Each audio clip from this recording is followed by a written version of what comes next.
good evening. Welcome to our newest episode of World Danger with star guest Riley Whitehead and Davina Burnley.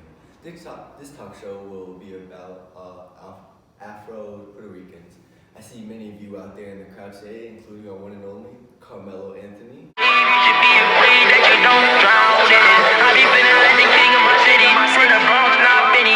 you for joining us today. As you know, Puerto Rico is part of the U.S., but at the time when they started to come over at 1509, which they will talk about later, it was its own territory until 1898, which we took over. The real reason, really, which they will talk about later, was just Spanish conquistadors would come over, and they came over as slaves to find gold, and now they make up 5.1% of the U.S. And I will let Riley talk about that one. Good afternoon, my name is Riley Whitehead and I am the reporter for World Danger. Over the years, I've learned lots about the Afro-Puerto Rican culture. Today we'll be taking an in-depth look at their past. In 1509, the first individual of African descent arrived in Puerto Rico. Lots of African slaves were then brought to Puerto Rico for gold mining. By 1570, gold mining was no longer productive and ended on the island. In 1789, the issue of the Royal Decree of Graces was signed. This allowed Spanish settlers the right to purchase African slaves. This brought a large influx of Africans to Puerto Rico. Freedom for the Afro-Puerto Ricans was not granted for quite some time. On September 17, 1868, freedom was granted to slaves over 60 years of age, those belonging to the state, and children born to slaves. There are also lots of important people in the Afro-Puerto Rican culture. One that sticks out to me is Pedro Albizu Campos. Working on a weekend like usual. Way off in the deep end like usual. He was an attorney and politician. He was the face of the Afro-Puerto Rican independence movement and made lots of strides for freedom for people. Another important person in the Afro-Puerto Rican rights movement was Arturo Fonso Scambor.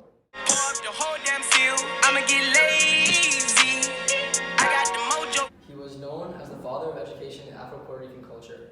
He was a historian, writer, and activist who made lots of contributions to the Afro-Puerto Rican society in moving to the U.S.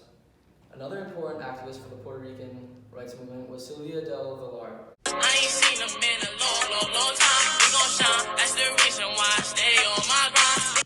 She was an actress, dancer, choreographer, and Afro-Puerto Rican activist. She was a powerful woman and activist for the Afro-Puerto Ricans. Wow, thank you, Riley. It's really says a lot, teaching us and everyone about their fellow citizens. I will take it over to Davina, talk about more of the culture. Okay. Hello, everyone. My name is Davina Burnley, and I am the reporter on Afro-Puerto Rican world culture. Afro-Puerto Ricans were among the first non-indigenous people to arrive to the shores of Puerto Rico. Unfortunately, there isn't a day that celebrates the Afro-Puerto Ricans because they didn't care that much about them until it was too late. In Puerto Rico, they were defined by their race, especially when they had to fight in wars.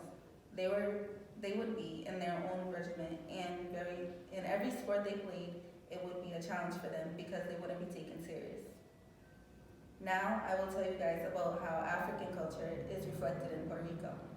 African slaves introduced orca and taro to the Puerto Rican diet, and African culture also had an influence on salsa, a highly recognizable contribution of Puerto Rico to dance and world culture. Other forms of music and dances that have flourished in Puerto Rico are the bamba and the plena.